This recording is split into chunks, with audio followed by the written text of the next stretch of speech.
All right, good afternoon. Welcome everybody to this month's Savvy Series webinar on business writing. And today we're going to cover a variety of topics. We'll have exactly what on earth business writing is and the differences between it and say your regular quote writing that you may be doing. We'll also cover a little bit of grammar and spelling. You would think some of that might be self-explanatory, but just so that we cover it, it'll be on there. Some business writing mistakes and how we go about crafting a message in terms of communication across your organization, as well as how you communicate in teams. And so as we get started today, for those who are new joining us, we started the Savvy Series as a way to help our members and consequently help men and women in the overall business field, but with some focus on finance and accounting. But you know, business owners, professionals of all types, we started this to look at kind of, most people would know it as soft skills, but we like to say savviness because this can really make or break parts of your career, and in terms of you being successful, some of these things that we've covered with the Savvy Series really are basic fundamentals of communication and how we interact with people, relationships. And so it's nice to kind of go over basics of those every once in a while so that we can improve on them and see where we need to make some tweaks. And so as we also go along today, there will be 3 CPE check-in questions. So when you see those, please put your answers, and I'll give you all plenty of time to respond to those. Please put your answer in the questions box or the chat box, either one. I'm watching both. So whenever those come up, please put your answer in so that you can receive CPE credit, whether that's with AFWA or that's with a sponsor organization that we are partnering with or working with. So without further ado, I just found this interesting quote the other day from Thomas Jefferson. The most valuable of all talents is that of never using 2 words when one will do. And I think that could not be more true for the business setting and writing in a business format and to a business audience, if you will, especially because everybody's time-starved these days. You know, we only glance at emails quickly and we're on to the next. We're constantly kind of slaves to our phones, and we're used to consuming information and news very quickly. And the same goes for messages that you receive in a business context. So the first thing we're actually going to look at is what on earth business writing is anyway. And it includes a multitude of things. I like to think of it as anything that has anything to do with my career or professional life that's not, say, family or personal.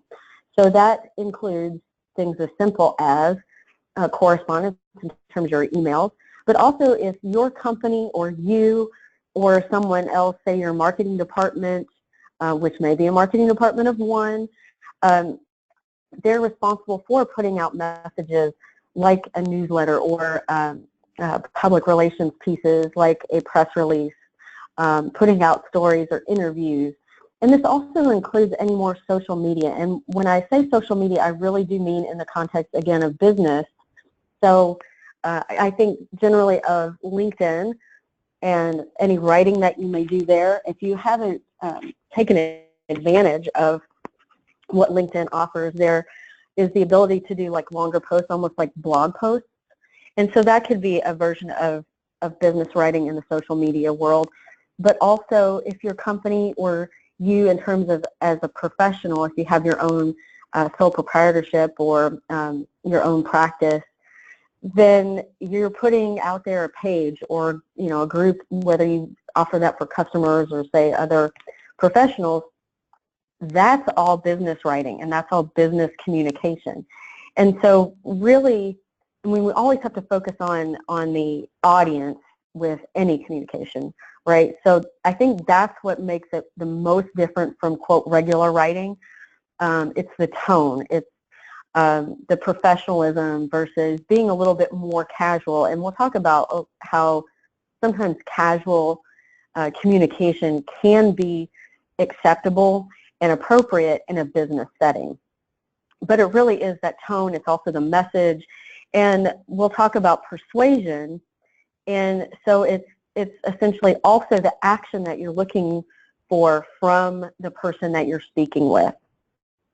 And if you want them to buy something, let's say, how you write that message is going to be very different from, say, how you would write a message for your mom, how you would write a message for a family event, something like that. So the first thing I wanted to touch on, since we have a little bit of basics around business writing and what it kind of is or what it encompasses, which is a lot, is grammar. And I feel like I'm being a tiny bit hypocritical and even talking about grammar with you all is because I'm terrible at grammar. And I readily admit that as my kind of greatest weakness when it comes to writing. I switch around all kinds of things in sentences, verbs before noun, all that kind of stuff, to the point where I've listed just a few things. But really, when it comes to getting grammar correct, there are some people that are complete whizzes at it, and there are also plenty of resources to be able to make sure that you've got grammar correct.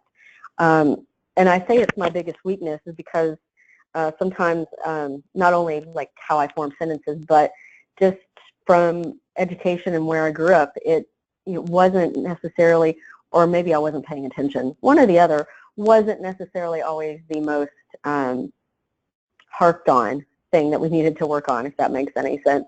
So I do have, what I use is a copy of the Business Writer's Handbook, and it covers a very wide variety of things from ethics to writing successfully, a whole host of information, sources of information and citing, how you go about revisions, how you write, say, letters versus research or something like that. So there's so much in this book, but there is a very, very large section around grammar, and it's what I use if I do need a double check and I don't have somebody around who is really good at editing and checking for grammar. That's what I use. It's the Business Writer's Handbook.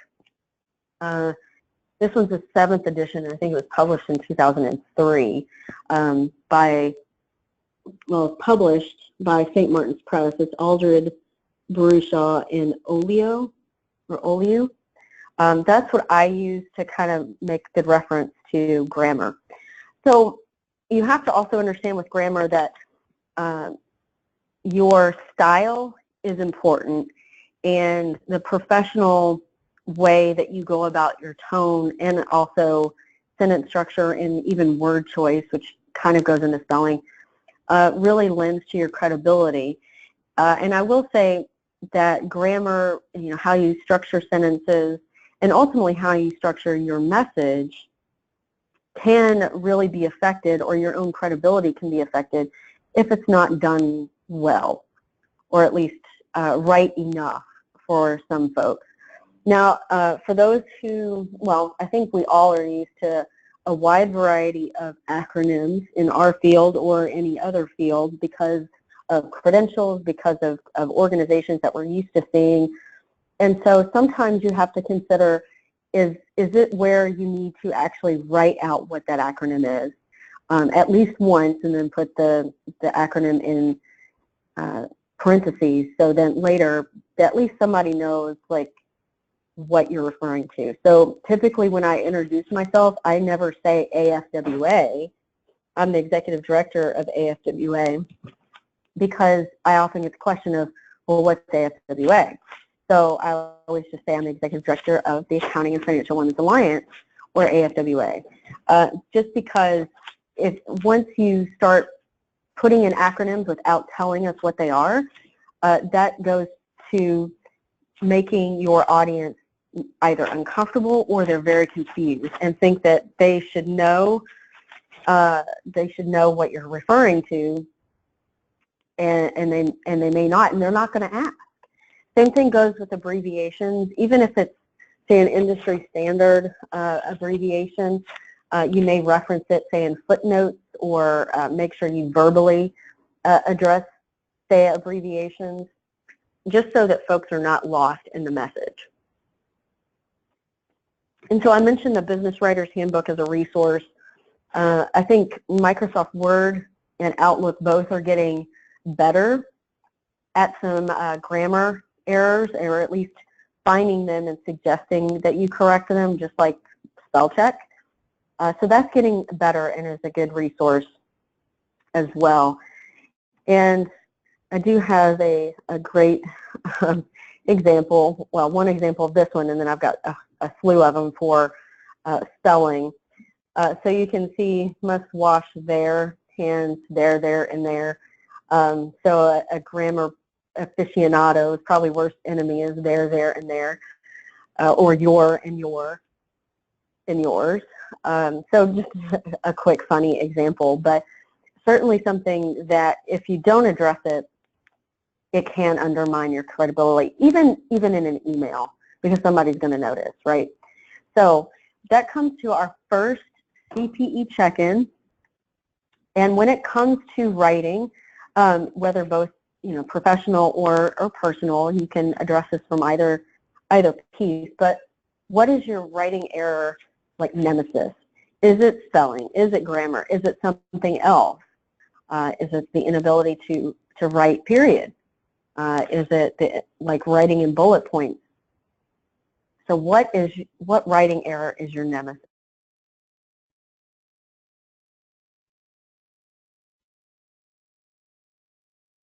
So please put that in the questions box. What writing error is your nemesis? And I love I'm not the only one that doesn't proofread either. Just some great writing error nemesis. And if you can't think of one, one's not coming to mind, and you are here for CPE credit, please put that in the questions box so that we don't miss your engagement.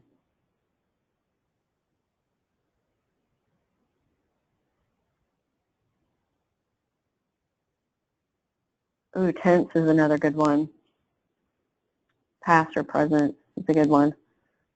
I've been surprised lately, actually, in helping some women with resumes, how often that the whole past tense in resume writing is sometimes missed. And so everything is in present tense. And you're like, no, you're not still at that job. So you really do have to refer to it in past tense.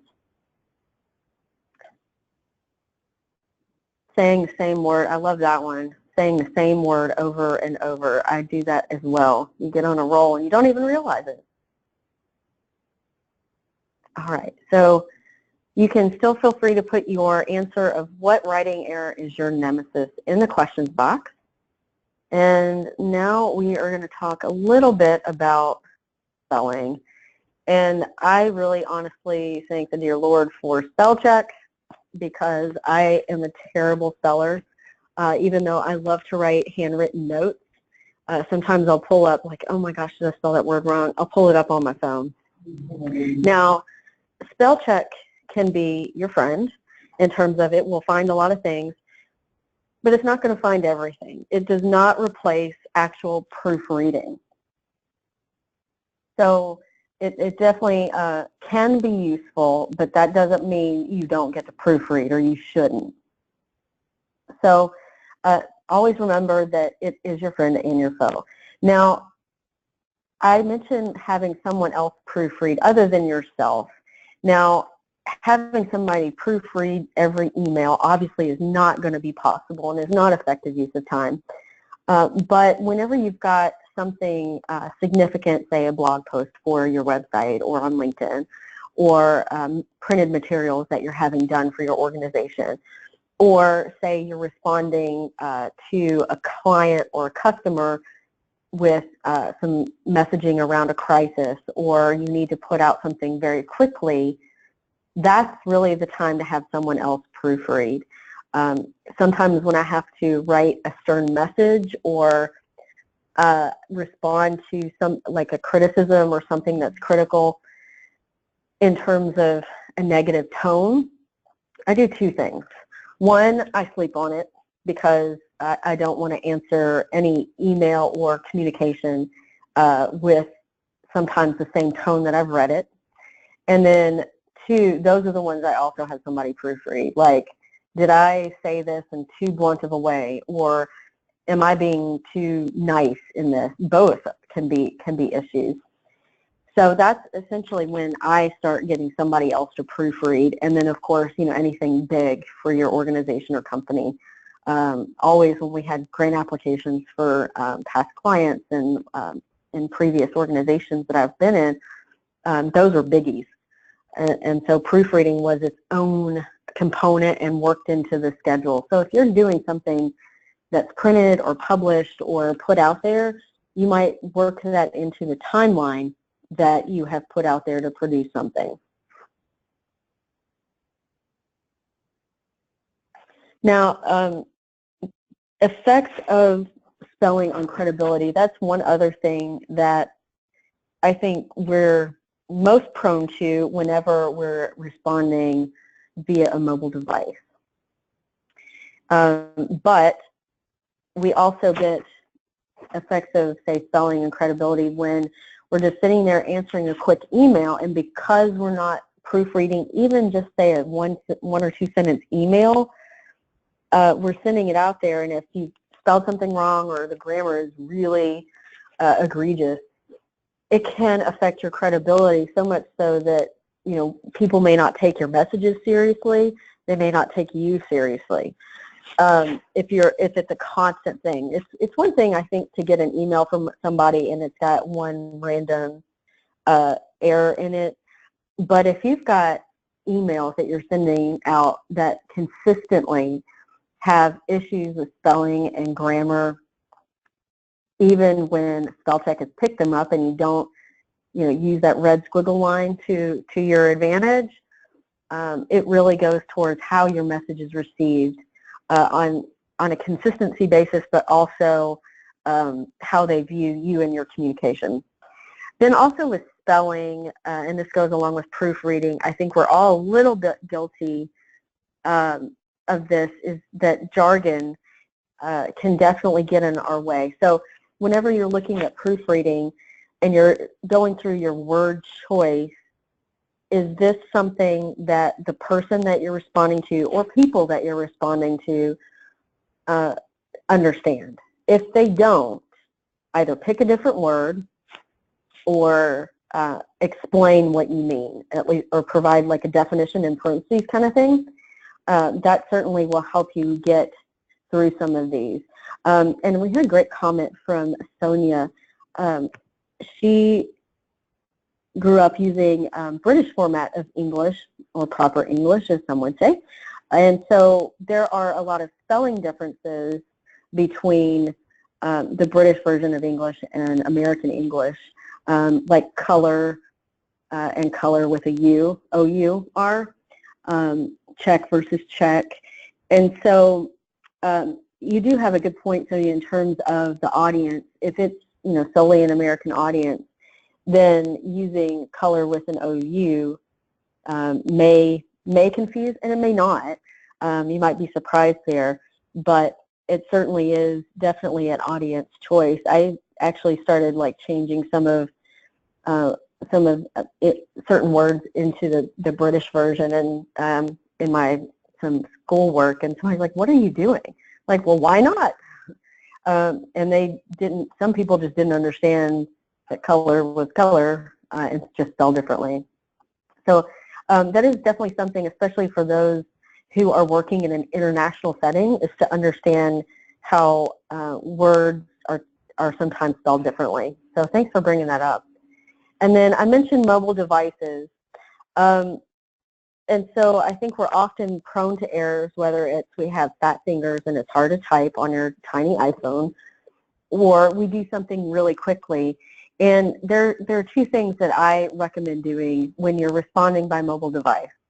One, and I thought this was really clever, it was in in your signature line that you set up in your say your email that's attached to your phone. I've seen like little messages around, well, I responded to this using my iPhone. Please excuse any spelling or grammar errors due to this tiny keyboard. Same thing with like an iPad or something like that. So you can use that and put that in your signature. And you can also make rules for yourself. And when I say that, I mean I don't answer, if something is going to be a response of more than, say, 2 sentences, which even then that's a little bit long for typing on a mobile device, at least for email. If it's going to be longer than a sentence or 2, my rule is I don't answer it by my cell phone. I will answer email with my iPad because I have a keyboard attached to it, but it's definitely something that you need to think about. Are there rules for yourself? Now, I'll answer like personal emails more often from my mobile phone or from my iPhone than I will work email. So set a rule for yourself that's like that. And if you have to answer an email, making sure that you didn't miss anything or taking the time to do it that way is going to be critical. And some of my favorite examples, a little bit of train wrecks, kind of like cake wrecks on Pinterest or Pinterest fails. Sometimes these are just funny, at least to laugh at. So it definitely, and I picked signs for a lot of this just because I grew up in a family of sign business. I always find those even more ironic in that there are many people that are looking at this. It takes several people to get a school crossing like painted onto asphalt, and yet nobody noticed that this was spelled incorrectly. I include this in business writing because signage is part of a business. It's part of your marketing plan. It's part of marketing tools. So those are my favorites, or at least egregious spelling errors on signage. And some other fun mistakes or errors that can be really embarrassing, especially in email, your 2-line versus a CC or BCC. Whenever I have a critical message that I have to get out to a certain group, I actually don't put the 2-line, I don't put any email addresses if I'm starting from scratch. I don't put any email addresses in it just in case. You never know. So you could be halfway through an email and if you have put an email address in there and you accidentally hit send, it's out there. And so I find it funny whenever people try to recall messages because there's that function in Outlook. I'm like, seriously? They've already seen it. They've already read it from, probably 98% of the time, right? So I always leave out email addresses until I am ready to send it. And then that way I can make sure that I've included everybody that's supposed to be in on it. That also goes for carbon copies and blind carbon copies. And I kind of have another rule around this too, is that there's never anything good that comes from a BCC. I have made maybe 5 exceptions to that rule ever, but because I always think if you're going to put somebody in a conversation, the other person should know it, right? So that's where the CC is used in emails, but I always question, like, okay, is this the person supposed to get a copy of this, or is it even critical? Sometimes it's a FYI because I told you I'd copy, and that kind of communication.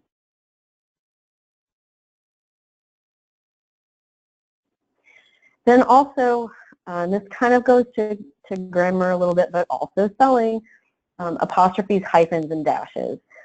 We can sometimes get overzealous with like the hyphens and the dashes, like I do.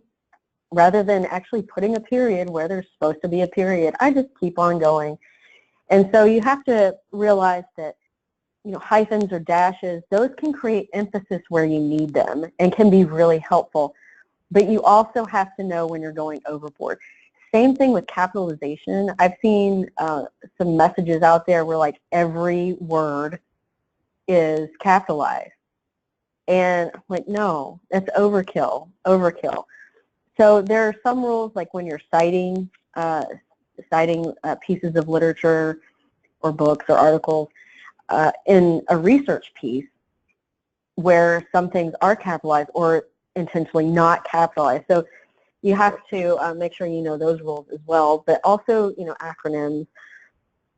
Typically, those are all in capitals, but some of them have their own style guide, if you will. I know CFP is that way, where you do have to have the registered trademark symbol after CFP. So there are a lot of things that can fall into this.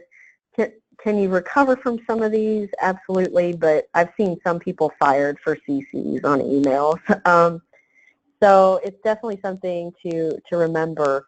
And always, from time to time, get a nice overview of how to use punctuation. When you use parentheses, when you use semicolons, that one really throws people off. Good places for commas and so on.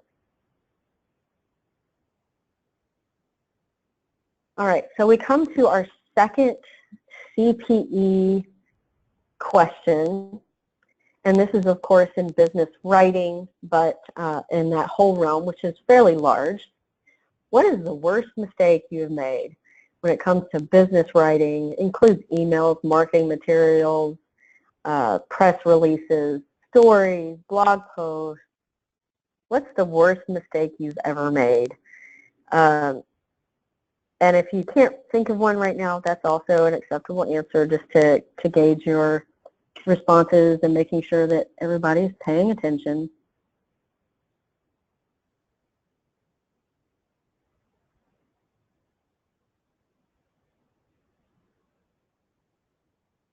Again, the question, what is the worst mistake you have made when it comes to business writing? And if you can't think of one at the moment, you can also place that in the questions box.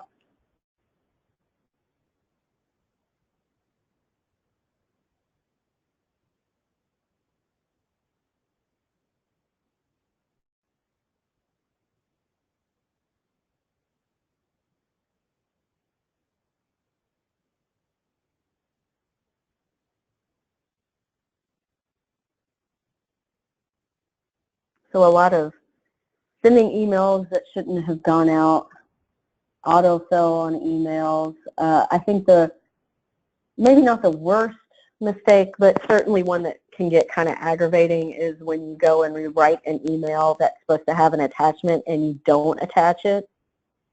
Those certainly, I think. And then I think probably the biggest mistake that a lot of people will share is, at least not with this group, but just in general, is that they responded to an email that angered them too soon. They didn't take enough time to answer or think about their response. And another good one, not always being professional. I think that it certainly is, if you have a really good working relationship with somebody, it really is very easy to get into a casual tone, and then when you have to get down to business, it may feel awkward, it may not be productive. So those are certainly things to think about as well.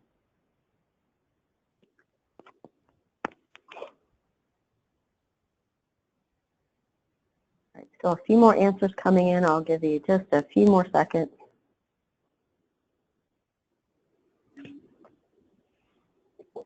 All right. So when we look at crafting messages, there are some really things to think about in terms of process and in terms of how you organize. And so if you've got something, this I think goes a little bit far beyond email, but it can be used for email too. It can be as simple as just daily conversation or daily communication to a company-wide message.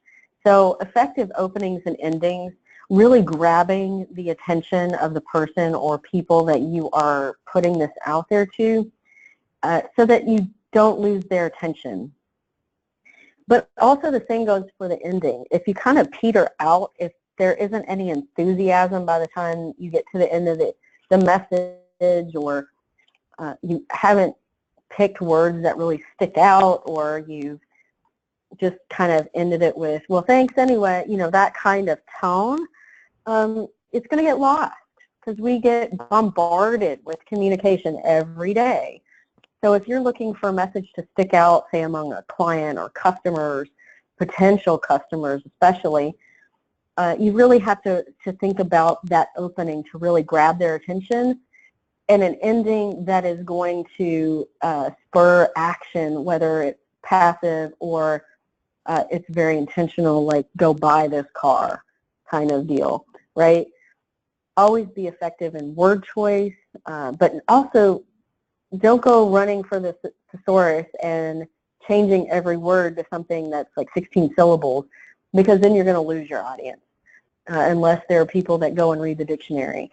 So make sure you pick words that are appropriate for the audience, that maybe do put your message out there with a little bit more flair, or something that's a little bit more eye-catching, but obviously don't speak over their heads. Humor can be very helpful, but also know when it's appropriate or not appropriate.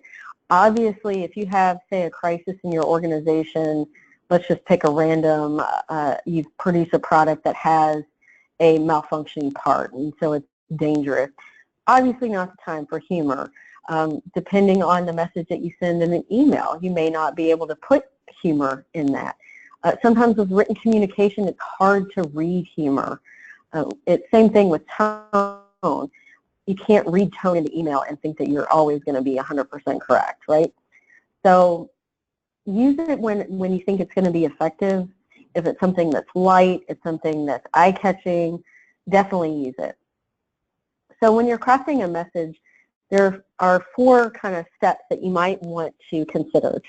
So know the issue that's going on. Is your company losing value in stock? It doesn't have to always be negative, but typically when you're putting communication out there sometimes. But maybe you're short of product because it's selling so well. So you've got more demand than you've got supply. Know the issue, and then, or if it's an issue for another person, say a client, and their issue is that they haven't been, say, collecting taxes for sales that were overseas. All right, so you at least know what the issue is, but also anytime that you can relate to it in terms of, oh, I've been there, I've done the same thing, it not only helps you get your point across on a solution later, but it also, say, lets your audience know that you've been there, you've experienced this too, and that they're not alone. And it might lower their feeling of embarrassment if it's something that goes that way. It may not always, of course.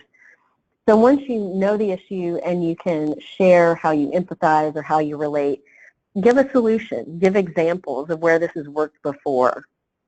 If we go back to, say, the product that has a defective piece, there have been many recalls of products that turn out to be fine later in newer editions, those kind of things.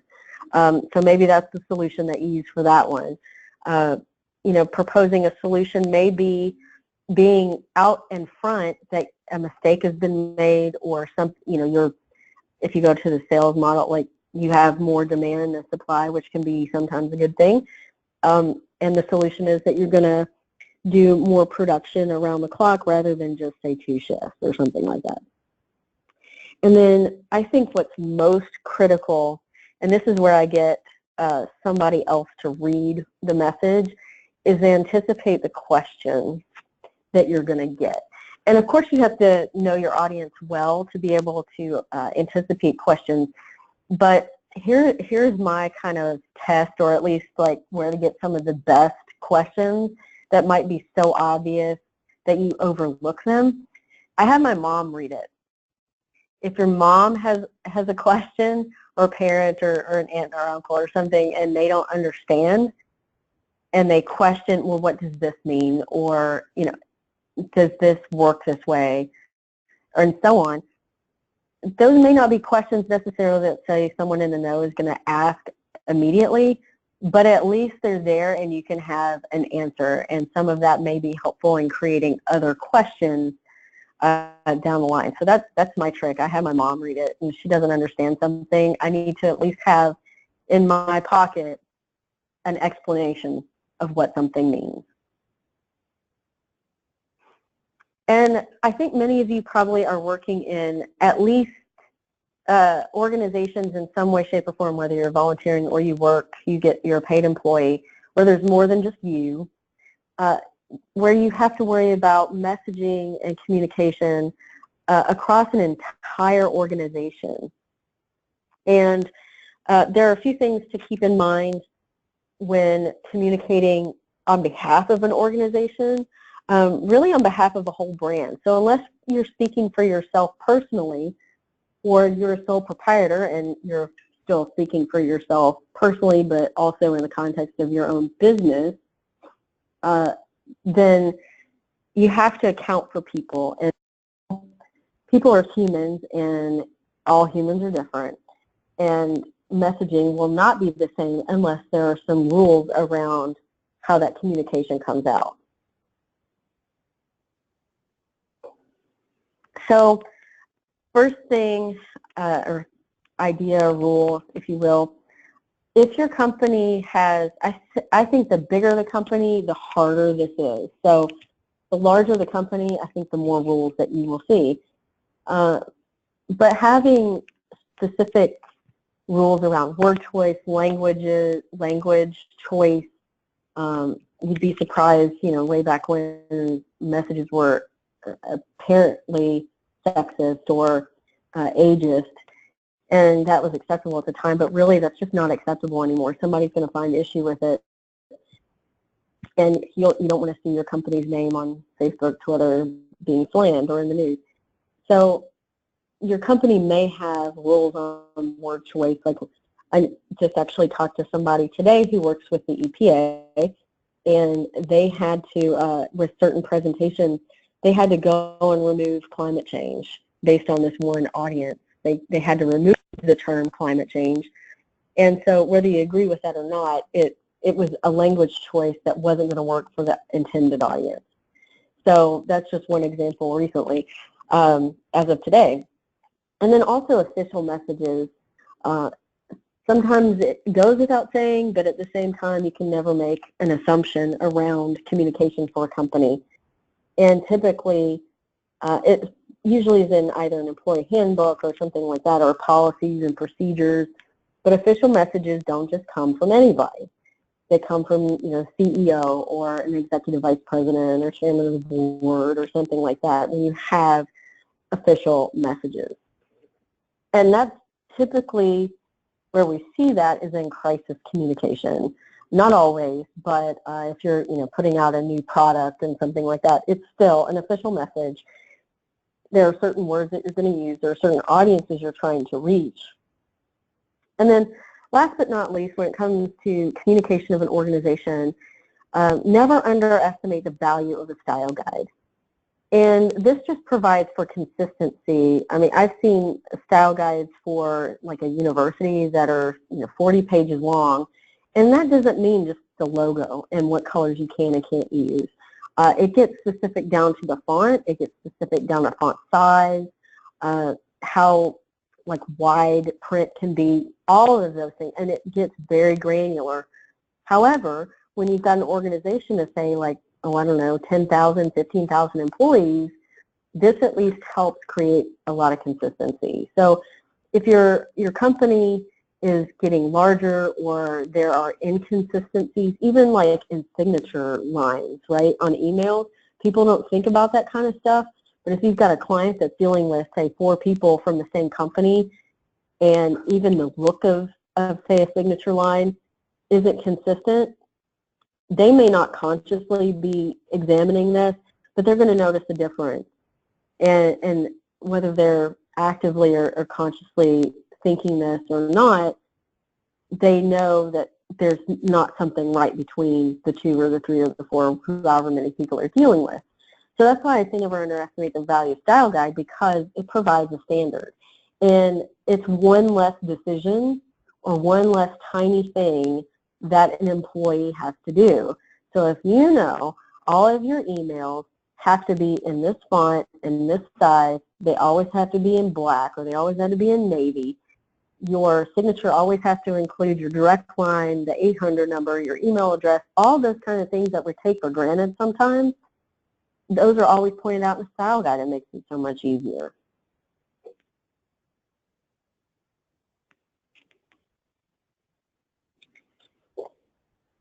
So last, I wanted to cover one of my favorite things when it comes to communication is persuasion and influence. And persuasive communications are really the foundation of a lot of successful organizations, a lot of successful sales, and a lot of successful campaigns. So the ability to be persuasive and effective in achieving communication goals, like a sale, like a commitment, something like that, really requires quite a few things. Trust, positive relationships, building relationships obviously take time. And so that's part of networking, that's part of consistent communication, and that's where we start seeing persuasion. We want somebody to do something, right? So you have to think about the action that you're trying to influence.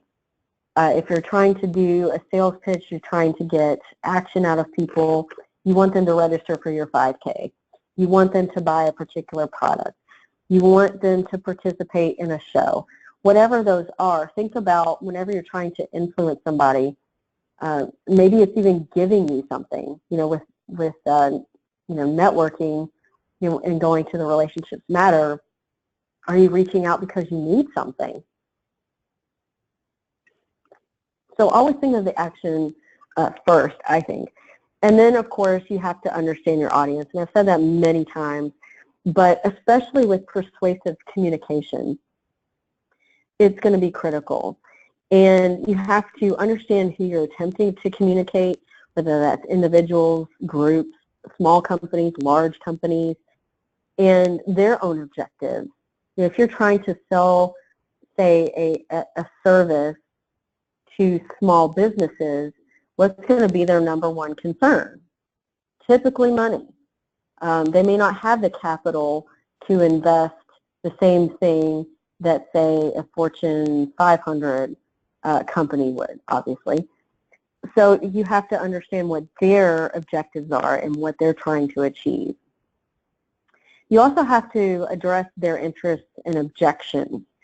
So when you have a target audience, you have insights into what their interests are and why they would be interested in what you're offering, but also why they would object. This is certainly the case in my past history of fundraising. That was one of the biggest things we had to come up with in terms of when we were trying to pitch a campaign or even a capital campaign. You had to understand what the objection would be. Like, oh, I don't have enough time. Okay, so a response can be, we only need 10 minutes of your time, or all we need is you to cut and paste this. Or if the objection was, well, my gift has been $500 a month, or sorry, well, that's a lot. That would be nice. But my gift has been, say, $500 a year, and if you're asking a donor to stretch that to $1,000 a year, and if they're like, well, I just I just don't do gifts that large, or I have other organizations that I'm giving to. If that's their objection, or that's their reason for not participating at a higher level, make it more about what their say interests are in terms of why they donate to your organization in general. So it was say for a children's organization, if we could quantify something, that was our best way of getting past an objection, is to say, if we can get you to accept this challenge gift, we can double the number of meals we give away, or something like that. So knowing your responses to objections is going to be huge. And you have to go back to really a simple model of communication. So if you ever looked at communication, you've got a sender and a receiver and a message and a feedback and a context. And so all of those things go back to a simple communication process. You have to choose the right medium. So sometimes a message does not come across as well in email, or maybe your colleague that you're working with prefers email, and a persuasive message is just going to be lost in that. Or you need to access them through a mobile app, or you need to access them through social media. So consider the medium in which the message is coming across first. Listening and taking time for feedback. So communication is not one way, or it very rarely is.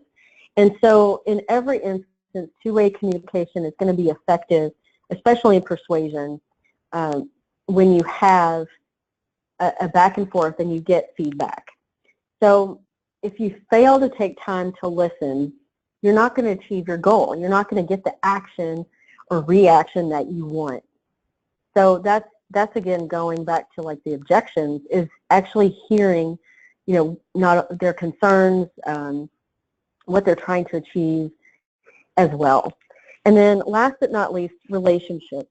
And I think whenever we are reaching out to somebody, say that we haven't talked to in a while, they're a great, say, colleague or acquaintance or somebody that you've done business with in the past, and you want to reach back out to them for a connection to another company that you're looking to get in with, like into your process or your sales or as a prospect, and you're relying on this one person to make that connection for you. Isn't that ask a little bit easier when you've had a little bit of consistent communication with that person? Maybe it's just dropping them a note, sending them a copy of an article that reminded you of them, you know, making sure that you're at the same events as they are.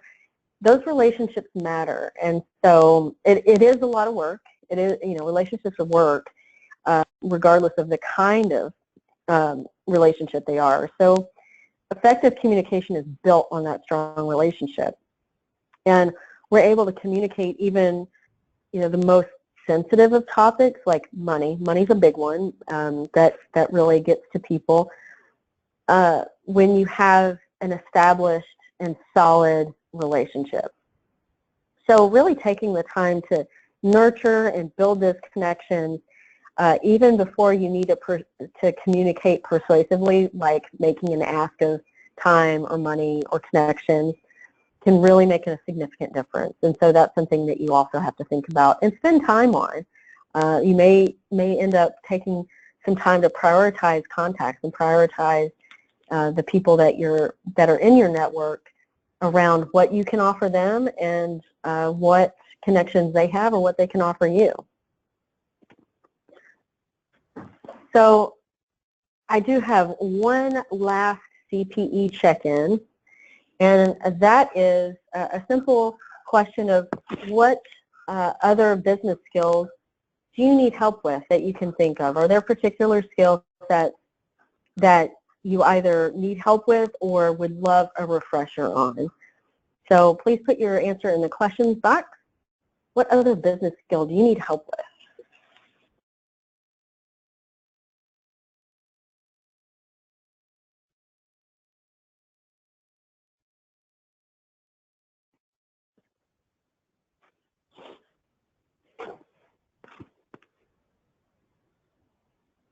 And if something isn't coming to mind, you can always put, you cannot think of something right now, but certainly would love to hear your responses. So our last CPE, what business skill do you need assistance with? And while you all are putting those in the questions box, really my last point with business writing and business communication is that we all have to accept that we're going to make a mistake at some point, right? We heard a good number of them, and you shared some of them. You're going to have to accept a little bit of that imperfection, and that it does happen. We're human. And so that really is my final message, is to say, you know, try to do it well, but know that if you do fall short, we're human. And really, the best thing is to take ownership of it and say, you know what, I've learned from next time, right? So we always are learning. So again, the last CPE check-in was, what business skill or professional skill would you need help with? So please put that in the questions box. And any other questions that you may have or comments, please put those in the questions box, and we will try to answer those. If you have questions later, my email address is on the screen, and always feel free to email. Just as a reminder, our Women Who Count conference is coming up this October. Registration is going to open June 1st. We would love to see you all there. We're really excited about the content and the programming that we've got coming up. And you should also save the date, that first day, that October 28th, for those who are involved or would like to be in your chapter's leadership, or as a AFWA volunteer, or have interest in leadership roles. We're having an AFWA day where we put all the AFWA business on one day, and we're really excited about the educational part of that as well for that day. So mark that on your calendar. And also, don't forget to connect with us online. We post frequently, at least once a week, if not more, to our Facebook page and on Twitter.